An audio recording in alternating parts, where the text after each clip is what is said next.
old Norman law which says the private avenger has been succeeded by the judge.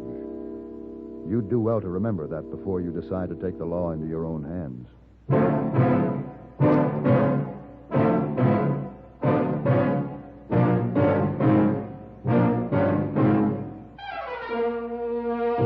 Have Gun, Will Travel. Starring Mr. John Dehner as Paladin. San Francisco, 1875. The Carlton Hotel, headquarters of the man called Paladin.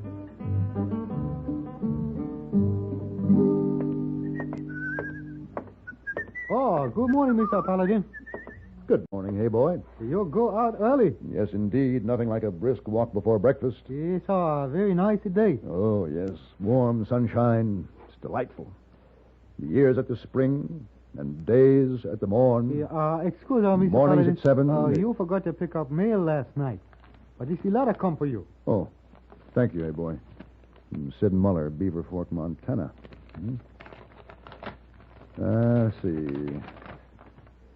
Dear Mr. Paladin, your reputation for taking hold of a situation has reached this town, and I would very like you.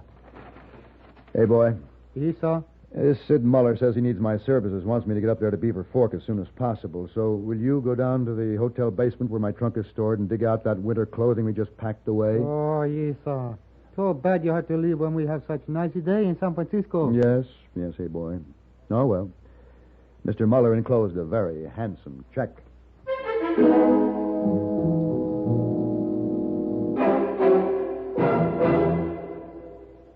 Constipation can be a problem for anyone, even doctors. And when constipation occurs, it's interesting to see just what doctors consider important about a laxative they might use or recommend. Well, a majority of the doctors we heard from had this to say. A laxative should be effective, gentle, close to natural acting. A medicine that can be used with complete confidence. Now, X-Lax has been popular with many doctors and millions of people over the years because chocolated X-Lax is effective. Overnight, it helps you toward your normal regularity. X-Lax is so gentle, so close to natural acting, there's no upset. That's why many doctors and millions of people use X-Lax with complete confidence. X-Lax, the laxative that helps you toward your normal regularity, gently, overnight.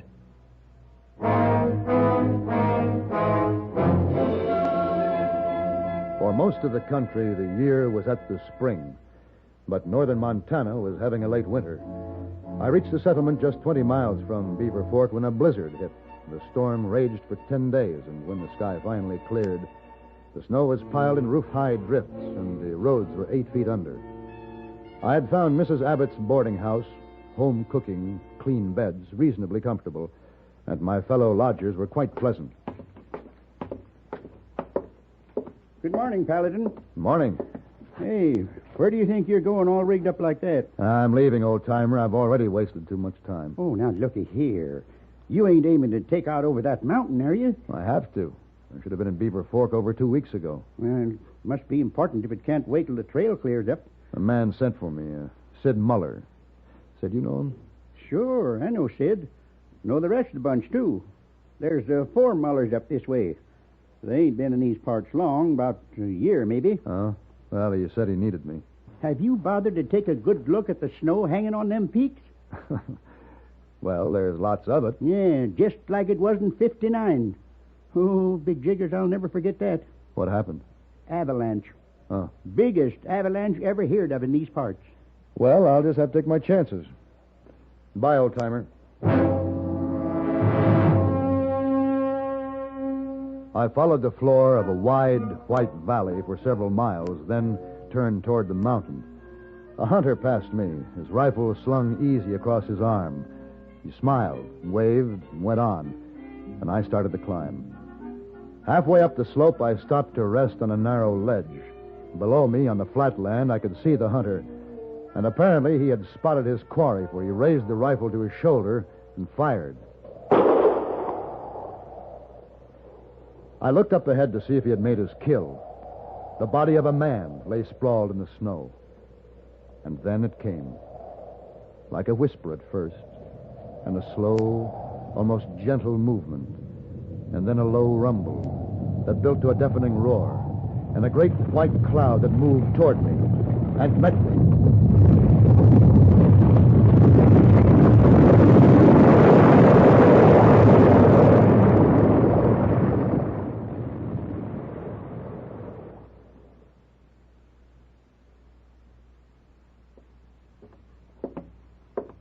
Here, let's see if you can swallow a little more of this rot gut.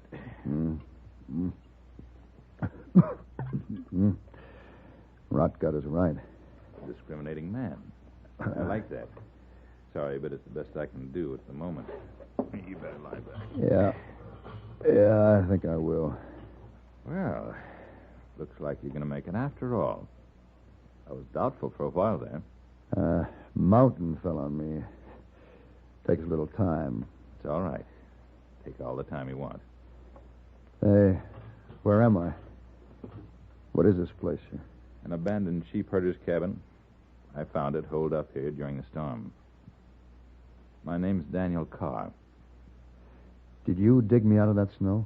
A handful at a time. You were under there 3 hours. 3 hours? You fell by a boulder, created an air pocket. That's how you managed to survive. Usually one slide will start another. You were risking your life to rescue me. Perhaps. Well, how did you get me here? I carried you. You're quite a load. Why did you do it? Well, after all, I realized it was the reverberation from my shot that caused the slide. I felt responsible. No, but why did you take the trouble to save me? I saw you deliberately shoot a man. I know. But you see, when I mean for my gun to kill a man, I'll point it at him, take aim, and pull the trigger. Didn't it occur to you that I am the only witness to the murder you committed? Well, that's true, of course. But that's beside the point. Well, much obliged. Now, don't mention it. Now, I'll see if I can rustle you a bite to eat.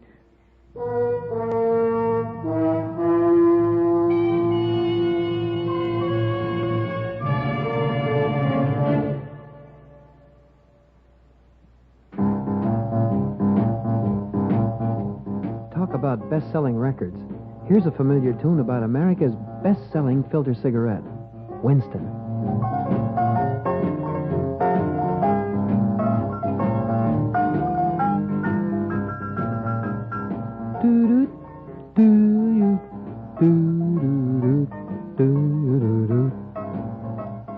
Winston gives you real flavor, full, rich tobacco flavor. And you know, that's because only Winston has filter blend up front. Choice, flavorful tobaccos, specially selected and specially processed for filter smoking. No wonder Winston tastes good. Like a cigarette should. Smoke Winston.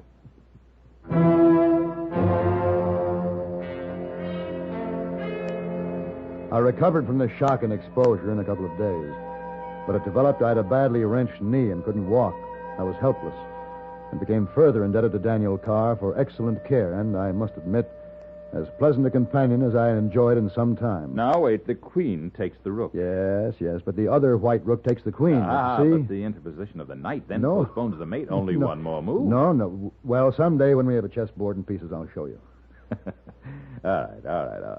I'll be looking forward to that. Doggone. What's the matter? Looks like I'm out of tobacco. Oh, well, hand me my rucksack. Here. Ought to be an extra can of tobacco in here. How's the leg feel today?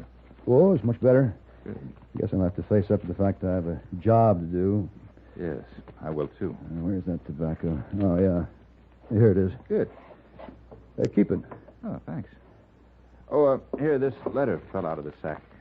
From the man I have business with in Beaver Fork, Sid Muller. That's the man I have business with. Oh? He's next on my list. List? To kill.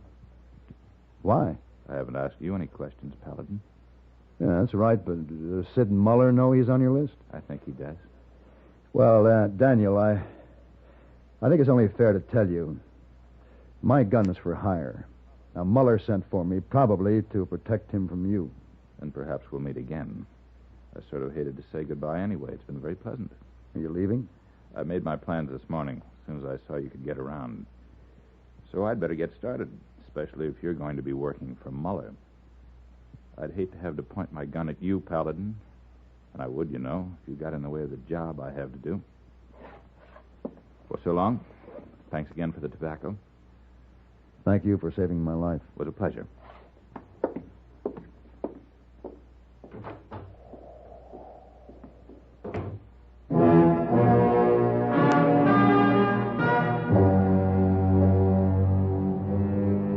For 3 days in a row, I tried to work my way down the trail from the cabin to the valley. And each time my knee gave way and I had to give up and crawl back over the hard-packed snow. But on the 4th day, I made it. It was bitterly cold and an icy wind was blowing. But I saw that the roads had been cleared, and I decided that my best bet was to return to the settlement and get a horse. I had gone only a short distance when I saw a wagon coming toward me. Oh, there, oh.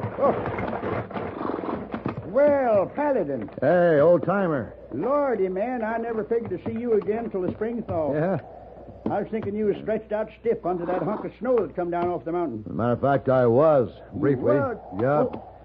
Mind if I climb up there with you? No, come on. All right. There, get one of them there blankets wrapped around you. Yeah. Aye, this here's a real snapper. Sure is. Say, where are you headed, old-timer? Beaver Fork. Come on, get up.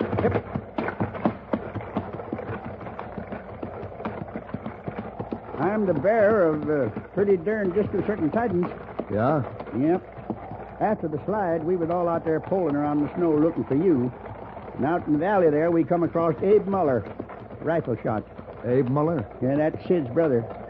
Well, 3-4 days ago, Franklin, that's another brother, started over from Beaver Fork to pick up the remains. He had to wait till the road was clear, you see.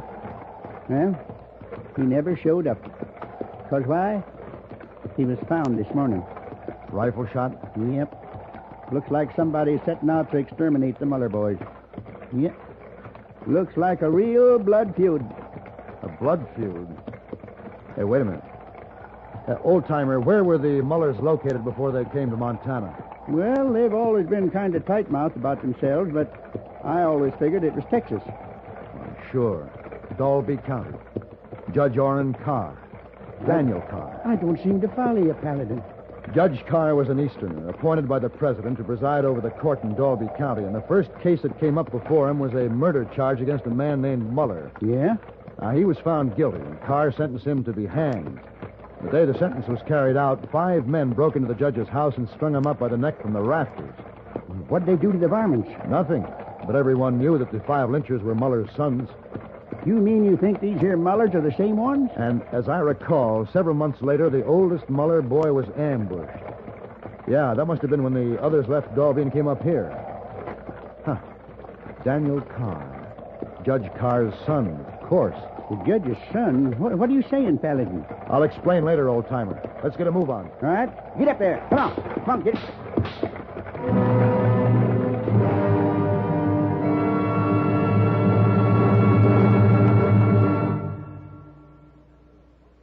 Dandruff bothers most men, most women, too. So listen. Today, you can get rid of embarrassing dandruff in just 3 minutes. Yes, with Fitch Dandruff Remover Shampoo, unsightly dandruff's gone in 3 minutes. It's the quickest, easiest of all leading shampoos. That's not all. Using Fitch regularly is guaranteed to keep embarrassing dandruff away. Simply apply in the unique Fitch manner. Before you wet hair, rub in 1 minute. This way, Fitch shampoo penetrates right down to the scalp. Next, add water. Lather 1 minute to wash every trace of dandruff out of your hair. Then rinse 1 minute. All that loosened dandruff goes down the drain. In 3 minutes with Fitch, 1 rubbing, 1 lathering, 1 rinsing, dandruff's gone. And never forget, gentle Fitch can also leave your hair up to 35% brighter. To get rid of dandruff problems forever, brighten hair too, use Fitch regularly. Get Fitch Dandruff Remover Shampoo today, only 59 cents. We didn't move quite fast enough. When we reached Beaver Fort, we found a crowd gathered around a blanket-wrapped body hanging over the back of a prospector's mule. It was Vernon Muller. He'd been ambushed. This here's getting pretty scary, Paladin. I agree. Is Sid in this crowd here? Yeah, that's him over there in the red Mackinaw.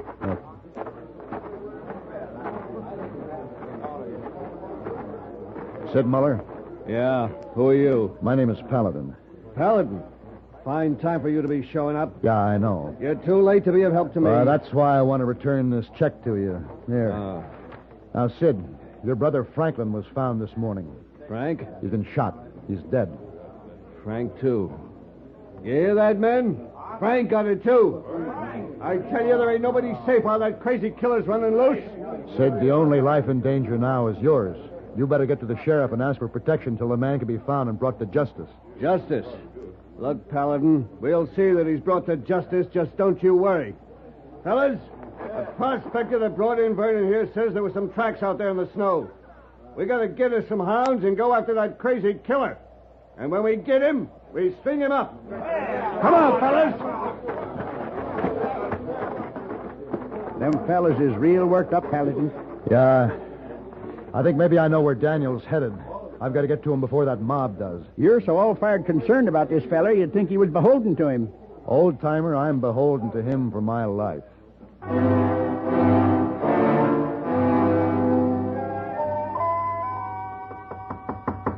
Daniel? Daniel, let me in. You're working for Muller now, Paladin. This time my gun is pointed at you. I'm not working for Muller anymore. I want to talk to you, Daniel.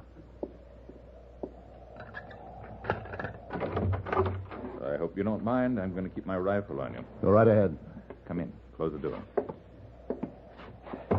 Daniel, they're coming for you. A crazy mob. Sid Muller with him? Yeah. Good. I've been waiting to get to him. You can't stay here. I'm not going to move until I kill Sid Muller. Daniel, you're an intelligent man. What do you mean by this vendetta?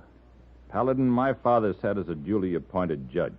In the case of the state of Texas versus Lee Muller, he gave an honest and impartial judgment based on the laws of our land. So the Mullers took the law into their own hands and killed your father. Now you've taken the law into your hands to kill the Mullers. Where does it end? Doesn't matter. There's still time, Daniel. Give yourself up to the law. Tell your side of the story. No, Paladin, I have a job to do. Look, they're on their way. They're coming for you. I'm staying here.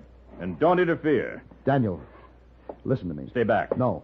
I won't pull this trigger, but I... Daniel,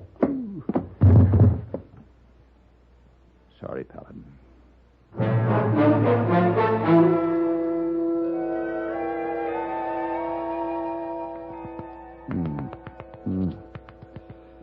Paladin. Oh. Hey, Paladin. Oh, hello, old-timer. Well, it's about time. You sure must have got yourself a good whack on the head. Hey, hit me with a rifle butt. Nah, I thought you'd never coming to. Yeah, Hey, wait. The mob. Oh, they done their dirty work and gone already. What happened? Well, that bunch, I was trailing along with them. We got to this here place, and this fella, well, nobody was expecting it. He just steps out big as life. Somehow he got a bead on Sid and just pointed his gun, took aim, and pulled the trigger. Sid just dropped. And then that crazy mob, they had the rope all ready, and they well, Paladin, it sure wasn't pretty. Daniel was determined to end it, and I couldn't stop him. Terrible waste, old-timer.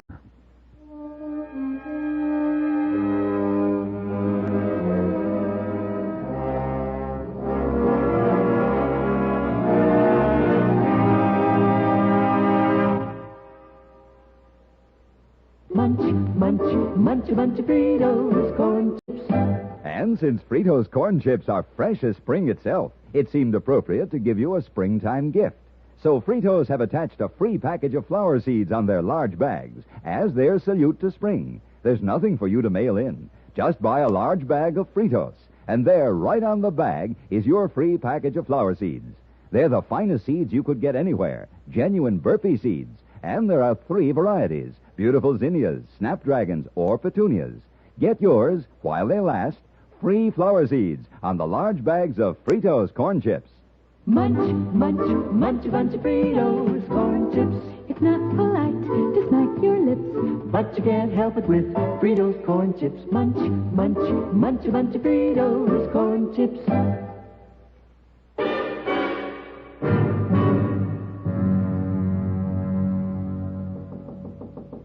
Come in. Oh, hello, Miss Wong. Oh, ready to clean room, Mr. Paladin. Oh, my. What's all this? Oh, some clothing, Miss Wong, winter clothing. Oh. Hey, boy's going to put it in my trunk in the basement. And then he's going to push the trunk away over in the corner. We won't be needing it again for a long time. Oh, yes, sir? Mais où sont les neiges d'antan? Huh? What's that, Mr. Paladin? Oh, that's Francois Villon. It's translated by Rossetti. But where are the snows of yesteryear? And I was just thinking. Oh, yes, sir? I don't care where are the snows of yesteryear. Oh. I don't care where are the snows of this year. I don't care where are the snows of next year. Only wherever they are, that's where I don't want to be. Oh, yes, sir.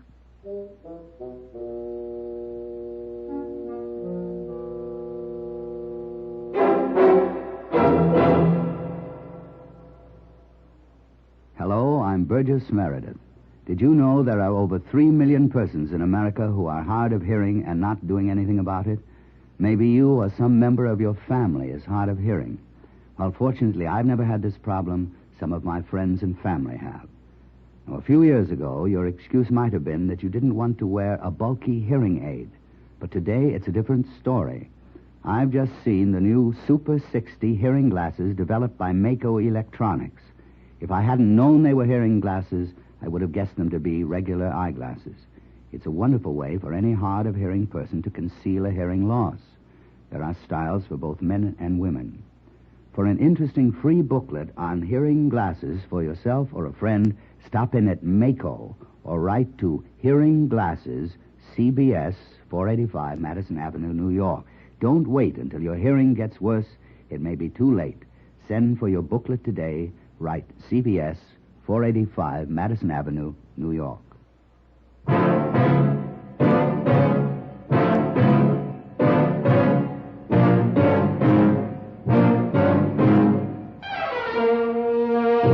Have Gun Will Travel. Created by Herb Meadow and Sam Rolfe, is produced and directed in Hollywood by Frank Paris and stars John Dehner as Paladin, with Ben Wright as Hayboy and Virginia Gregg as Miss Wong. Tonight's story was specially written for Have Gun Will Travel by Ann Dowd. Featured in the cast were Ralph Moody, Paul Dubov, and Barney Phillips. This is Hugh Douglas inviting you to join us again next week when CBS Radio presents Have Gun Will Travel.